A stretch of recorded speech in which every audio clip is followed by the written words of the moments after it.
नमस्कार। इस वीडियो में आपका स्वागत है। आज हम फ्रेडरिक हीगल के स्वतंत्रता संबंधी विचारों का अध्ययन करेंगे। हीगल के राज्य संबंधी विचारों का अध्ययन करते समय हमने यह देखा था कि उसके लिए राज्य इस पृथ्वी पर ईश्वर के अवतरण के समान है, और हीगल यह भी कहता है कि राज्य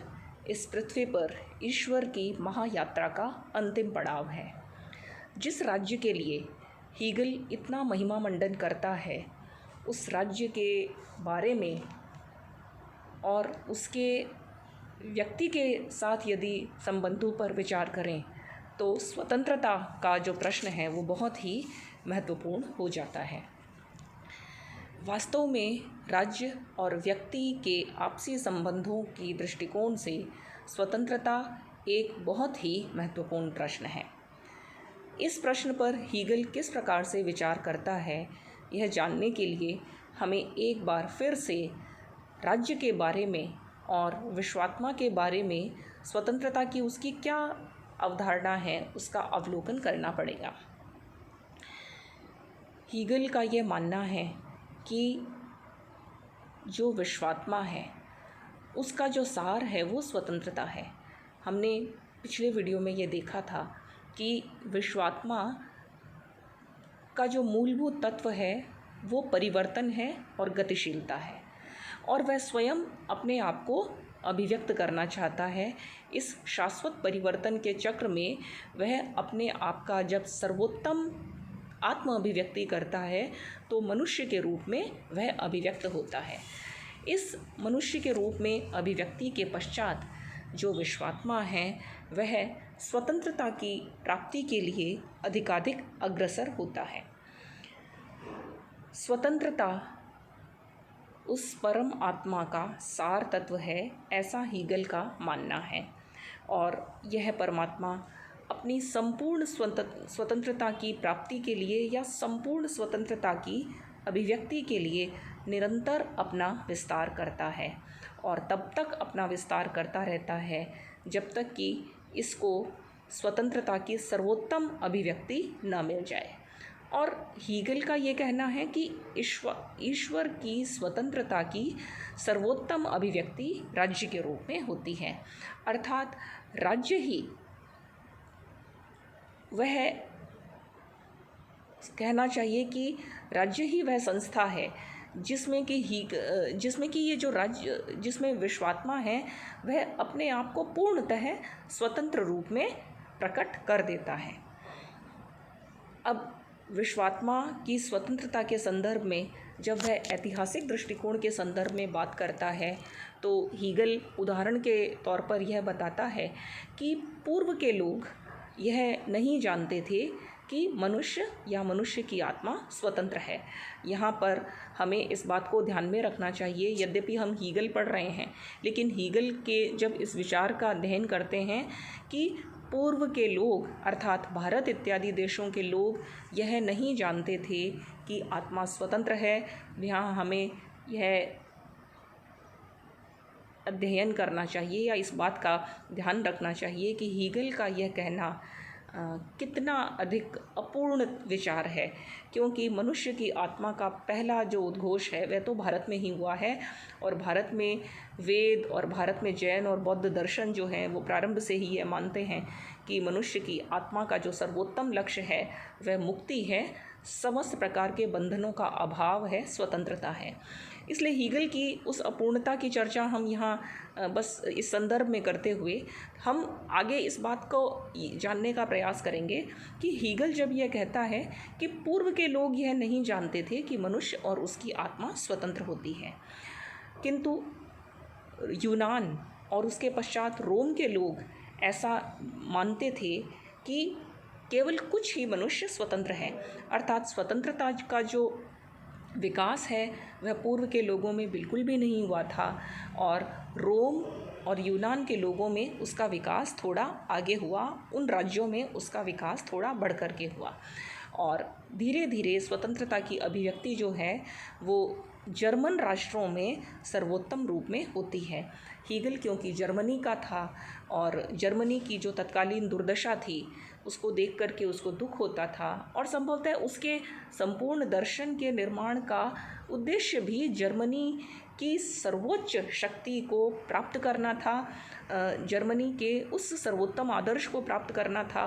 जिसके द्वारा कि जर्मनी को संपूर्ण संसार के राष्ट्रों में सर्वाधिक महान बनाया जा सके। उस उद्देश्य की प्राप्ति के लिए वह यहाँ पर यह कहता है कि जर्मन राष्ट्रों ने ही सबसे पहले यह अनुभव किया है या वो यह अनुभव करेंगे कि मनुष्य होने के नाते ही मनुष्य स्वतंत्र है, अर्थात सभी मनुष्य स्वतंत्र हैं, सभी मनुष्यों की आत्मा स्वतंत्र है। इस प्रकार से विश्वात्मा के संदर्भ में हीगल जब यह बात करता है कि विश्वात्मा का जो सार है वो स्वतंत्रता है और यह स्वतंत्रता सर्वाधिक रूप में राज्य के रूप में ही प्रकट होती है, अर्थात राज्य स्वयं एक साध्य है किंतु वह साध्य होते हुए भी स्वतंत्रता की प्राप्ति का साधन है। स्वतंत्रता किसकी? स्वतंत्रता विश्वात्मा की। विश्वात्मा की स्वतंत्रता की प्राप्ति का राज्य साधन है और राज्य भी एक लंबे इतिहास के परिणाम से धीरे धीरे इस स्वतंत्रता को प्राप्त कर रहा है। इतिहास के पुराने कालखंडों में राज्यों में वो स्वतंत्रता की अभिव्यक्ति पूर्ण रूप में नहीं हुई थी, किंतु हीगल का विश्वास है कि जर्मनी में उस स्वतंत्रता की संपूर्ण प्राप्ति होगी। इस तरह से राज्य के संदर्भ में और विश्वात्मा के संदर्भ में हीगल का यह मानना है कि जो स्वतंत्रता है वो राज्य में ही सर्वोत्तम रूप में अभिव्यक्त होती है विश्वात्मा की। अब हमें स्वतंत्रता के दूसरे पक्ष पर विचार करना चाहिए और दूसरा पक्ष है कि मनुष्य के संदर्भ में स्वतंत्रता का क्या अर्थ है। विश्वात्मा के संदर्भ में स्वतंत्रता की अभिव्यक्ति राज्य में होती है और राज्य और उसके द्वारा बनाए गए कानून उस सर्वोत्तम आदर्श को अभिव्यक्त करते हैं। लेकिन क्योंकि मनुष्य भी तो स्वयं विश्वात्मा का ही एक अंश है, जब हमने विश्वात्मा की आत्म अभिव्यक्ति के विकास को पढ़ा था पहले वीडियो में, तब हमने ये देखा था कि जड़ जगत, वनस्पति जगत, पशु जगत और उसके पश्चात सर्वोत्तम रूप में जब मनुष्यत्व की प्राप्ति होती है तब विश्वात्मा अपनी आत्मचेतना को पूरी तरह से प्राप्त कर लेती है और एक बार जब मनुष्य की स्थापना हो जाती है उसके पश्चात वह स्वतंत्रता की प्राप्ति के लिए प्रयास करती है। तो इस तरह से विश्वात्मा का एक सर्वोत्तम अंश स्वयं मनुष्य है। जो मनुष्य विश्वात्मा का ही अंश है वह मनुष्य उस विश्वात्मा के विरोध में कैसे हो सकता है। स्वतंत्रता के संदर्भ में इसको जानना थोड़ा सा कठिन है लेकिन मुश्किल नहीं है। विश्वात्मा के संदर्भ में स्वतंत्रता का अर्थ यदि यह है कि विश्वात्मा राज्य के रूप में अपने आप को सर्वोत्तम रूप में स्वतंत्र रूप में प्रकट करती है, तो मनुष्य के लिए भी स्वतंत्रता का यह अर्थ होना चाहिए कि मनुष्य की सच्ची स्वतंत्रता राज्य के कानूनों के पालन में है, क्योंकि राज्य के कानून उस सर्वोत्तम विवेक को अभिव्यक्त करते हैं जो कि विश्वात्मा का अपना विवेक है। यानी कि जो ईश्वरीय इच्छा है, ईश्वर का जो विवेक है वो राज्य के कानूनों में प्रकट होता है और मनुष्य क्योंकि स्वयं ईश्वर का ही एक अंश है, इसलिए उसकी सच्ची स्वतंत्रता इस बात में ही हो सकती है कि वह राज्य के कानूनों का पालन पूरी जागरूकता से करे और अपने सच्चे अंतःकरण से करे। यदि मनुष्य ऐसा कर पाता है तो वह मनुष्य ही पूर्ण रूप से स्वतंत्र है। अन्यथा यदि मनुष्य राज्य के उन कानूनों को ठीक प्रकार से नहीं समझते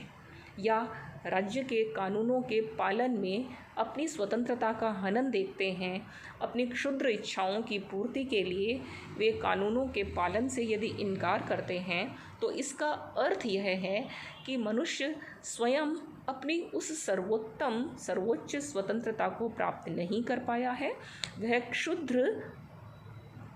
और बहुत ही छोटी छोटी वासनाओं का और स्वार्थ का दास बना हुआ है।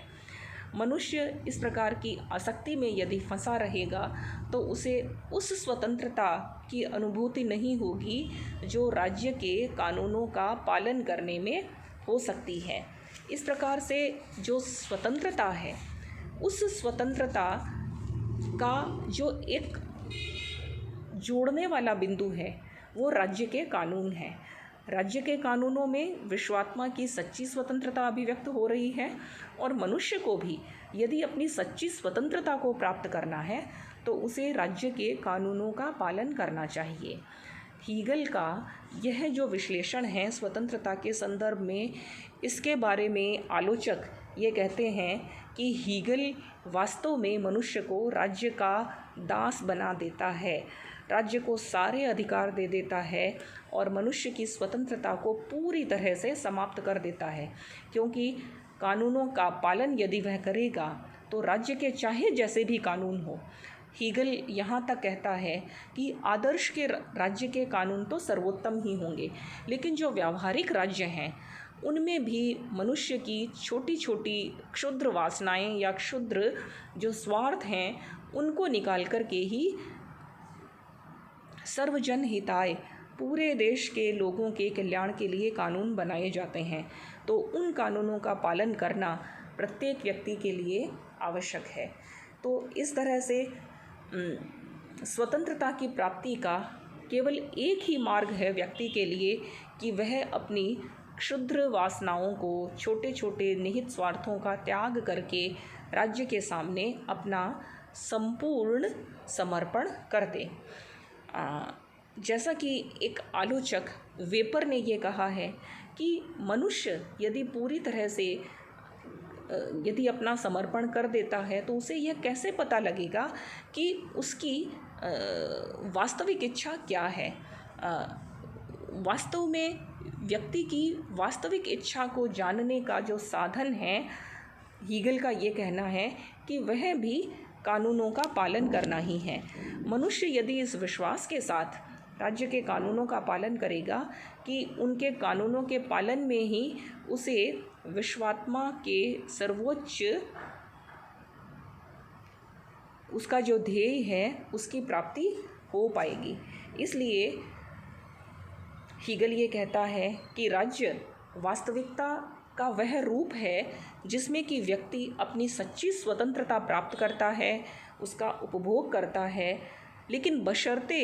कि वह यह जान ले कि उसकी इच्छा और राज्य की इच्छा में कोई भी भेद नहीं है। राज्य और मनुष्य दोनों एक ही उच्चतर उद्देश्य की अभिव्यक्ति के दो अलग अलग केंद्र हैं, लेकिन दोनों समान ही हैं। विश्वात्मा की ही अभिव्यक्ति मनुष्य में हुई है और विश्वात्मा की ही अभिव्यक्ति राज्य में भी हुई है, क्योंकि राज्य व्यक्ति से उच्चतर है, राज्य व्यक्ति के लिए एक साध्य है। इसलिए उसको अपने लक्ष्यों को राज्य के लक्ष्य में विलीन कर देना चाहिए, अपने व्यक्तित्व को राज्य के व्यक्तित्व में पूरी तरह से एकाकार कर देना चाहिए। और इस प्रकार हीगल के जो विचार हैं उनका परिणाम जो है, आलोचक ये कहते हैं कि उनका परिणाम है एक सर्वाधिकारवादी राज्य की स्थापना, और वास्तव में हुआ भी ऐसा ही था। जर्मनी का बाद का इतिहास यह बताता है कि हीगल के विचारों से, दार्शनिक विचारों से प्रभावित होकर के जर्मनी का जो जनरल था, जो तानाशाह था, बिस्मार्क, वह अपने आप को इसी प्रकार से अपने आदेशों को पालन करवाता है जैसे कि वह स्वयं एक ईश्वरीय अभिव्यक्ति का पालन करवा रहा है राज्य के कानूनों के रूप में। बिस्मार्क का उदय और उसके पश्चात इटली में मुसोलिनी और जर्मनी में हिटलर का उदय, ये जो इस प्रकार एक के बाद एक सर्वाधिकारवादी राज्य की जो वास्तविकता है, जो हीगल के इस प्रकार के स्वतंत्रता संबंधी विचारों का सीधा सीधा परिणाम है। हीगल के इन विचारों का जो दूसरा पक्ष है वो कार्ल मार्क्स के विचारों में प्रकट होता है, जब वो ये कहता है कि जब मार्क्स ये कहता है कि मनुष्य अपनी सच्ची स्वतंत्रता जो है वो समस्त मनुष्यों की उस शोषण मुक्ति में कर पाता है, और शोषण से मुक्त होने के लिए उसकी जो हीगल की जो नागरिक समाज की जो अवधारणा है, अर्थात नागरिक समाज को यदि समाप्त कर देंगे, जो कि मनुष्यों के स्वार्थ पर आधारित एक अवधारणा है, उसको समाप्त करने की बात कार्ल मार्क्स कहता है। कुल मिलाकर के हीगल के जो स्वतंत्रता संबंधी विचार हैं वे बहुत ही विरोधाभासीपूर्ण प्रतीत होते हैं, किंतु हीगल के दर्शन के यदि प्रारंभ बिंदु को देखा जाए तो उसका अंत जिस तरह से होता है उसमें व्यक्ति और राज्य के हित पूरी तरह से एक रूप हो जाते हैं, उनमें कहीं कोई विरोधाभास नहीं है। इसलिए स्वतंत्रता की जो अवधारणा है, हीगल की अवधारणा एक आदर्शवादी अवधारणा है, एक दार्शनिक अवधारणा है। उसके स्वतंत्रता का वैसा अर्थ नहीं है जैसा तत्कालीन उदारवादी या ब्रिटेन में जो उदारवादी हैं वो लगाते थे कि मनुष्य का जो अंतःकरण है उसकी स्वतंत्रता, मनुष्य अपने अंतःकरण के अनुसार आचरण करे। राज्य के कानून उसके अंतःकरण में यदि बाधा उत्पन्न करते हैं तो उसे उन कानूनों का विरोध करने का पूरा अधिकार है। यह कांट की व्याख्या थी, यह उदारवाद की व्याख्या थी, किंतु कांट की इस व्याख्या को हीगल स्वीकार नहीं करता, और हीगल तो यही कहता है कि मनुष्य का अंतःकरण जो है वो ये नहीं जानता, ये पूरी तरह से सच्ची स्वतंत्रता को नहीं जान पाता, वरन राज्य के कानून ही व्यक्ति को यह बताएंगे कि सच्ची स्वतंत्रता क्या है। इस प्रकार से हीगल के स्वतंत्रता संबंधी विचार में यद्यपि बहुत विरोधाभास है, किंतु उसके दर्शन की तारतम्यता के संदर्भ में परमात्मा और मनुष्य की हीगल की जो स्वतंत्रता है वो राज्य में ही फलित होती है। धन्यवाद।